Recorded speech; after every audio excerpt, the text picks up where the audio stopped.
한국교육과정평가원에서 올해 2024학년도 수능에 대한 보도자료를 발표했고요. 여러분들은 내일 수능 성적표를 받아보실 건데요. 일단 평가원에서 발표한 자료를 바탕으로 작년과 올해 표준점수 정도를 비교하는 간단한 표를 만들어 봤는데요.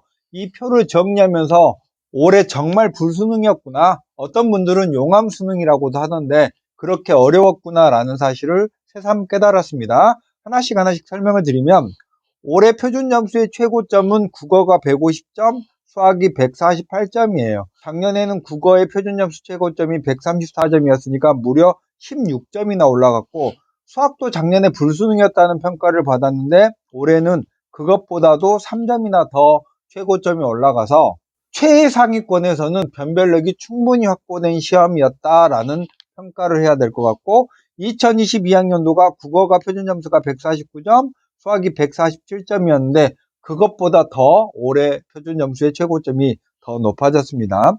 과목별로 보시면 국어 등급컷 표준점수를 비교하면 최고점이 16점이나 올라갔죠. 1등급 컷도 133점으로 126점에 비해서 7점이나 올라갔고, 2등급까지도 3점이나 올라가서 최상위권하고 1등급의 점수대가 쭉쭉 찢어지는 이런 현상이고, 3등급 이하는 작년보다 점수가 같거나 오히려 살짝 낮은 느낌입니다. 그러면 표준 점수를 반영하는 최상위권 대학들은 대학별 환산 점수의 컷이 다소 올라갈 걸로 예상이 되고, 중위권 이하, 서울의 하위권 대학이나 수도권 이하의 표준 점수를 반영하는 대학들의 환산 점수는 조금 낮아질 걸로 예상이 됩니다. 수학은 작년에도 어려웠다고 했는데 올해는 더 어려웠습니다. 킬러 문항은 없어졌다고 하지만 여러분은 더 어려웠어요. 1등급 이하의 점수대는 거의 작년과 비슷한데 최상위권만 표준 점수가 올라갔기 때문에 의치한약수나 상위권 대학의 대학별 환산 점수의 컷도 다소 올라갈 걸로 보입니다. 이렇게 국어나 수학이 어려워졌으면 영어라도 쉬워야 될 텐데, 영어도 작년에 비해서 1등급이 7.83%에서 4.71%로 1등급의 비율이 낮아졌습니다. 영어는 정시에서 차지하는 비율은 좀 낮잖아요. 근데 보통 우리 학생들이 영어를 수시에서 수능 최저를 맞추는 용도로 많이 사용하는데 1등급도 낮아졌고요.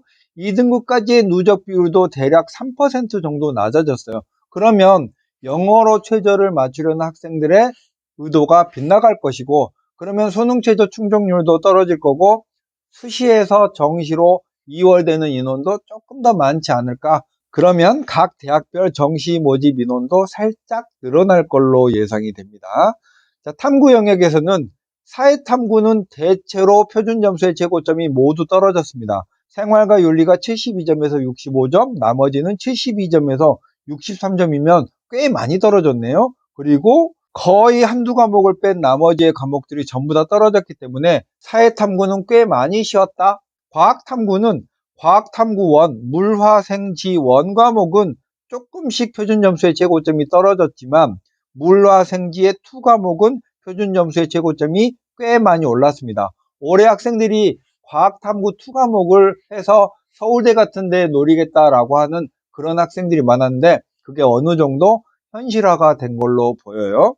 결론적으로는 국어 대박 어려웠고, 표점 최고점도 최고점을 갱신했고, 수학도 작년보다 더 어려웠고, 영어도 더 어려웠던 셈인 거고, 과학 2 과목도 어려웠다, 이렇게 평가할 수 있잖아요. 그래서 이번 수능 결과가 남은 수시와 정시에 어떤 영향을 미쳐질까라는 것들을 생각해 보면, 작년에는 수학이 모든 걸 지배했습니다. 수학을 잘한 학생이 대빵이었는데 올해는 수학도 열세지만 국어가 작년보다는 더 영향력을 확대할 것이고, 국어를 잘한 학생이 입시에서 유리한 위치를 차지할 걸로 보이고요. 또 최상위권하고 상위권을 가르는 국어나 수학에서 표준점수 차이가 날 것이므로 최상위권에서의 변별력 확보가 충분히 되었다라고 보여지고, 영어 1, 2등급 비율이 낮아짐에 따라서 수능 최저학력 기준을 충족하지 못한 학생들이 많아질 것이고, 수시 2월 인원이 조금 더 발생할 걸로 보이고요. 그만큼 수시에서 최저를 충족하지 못한 학생들이 많아질 것이기 때문에 결국 정시에서 조금 더 치열한 경쟁을 해야 될 걸로 보이고, 그러나 여러분, 어차피 어려웠거나 쉬웠거나 정시는 순위를 가르는 그런 입시고요, 또 생명체입니다. 고정된 점수가 있는 것이 아니라 우리 학생들의 선택에 따라 집중이 되고 관심이 가는 곳은 입결이 올라갈 거고 또 반대의 곳은 입결이 내려가겠죠. 여러분들이 수능 성적표를 받은 후에 급히 해야 될 일은 없습니다. 100분위를 바탕으로 내가 어느 정도의 대학을 지원할 수 있는지 조금씩 가늠해 보면 될 것 같아요. 어쨌든 수능 성적표를 받는 것으로 여러분이 해야 될 일은 거의 끝났습니다. 이제부터 마음 편하게 남은 입시를 하나하나 준비해 가보면 좋겠습니다. 수정쌤이었습니다. 안녕.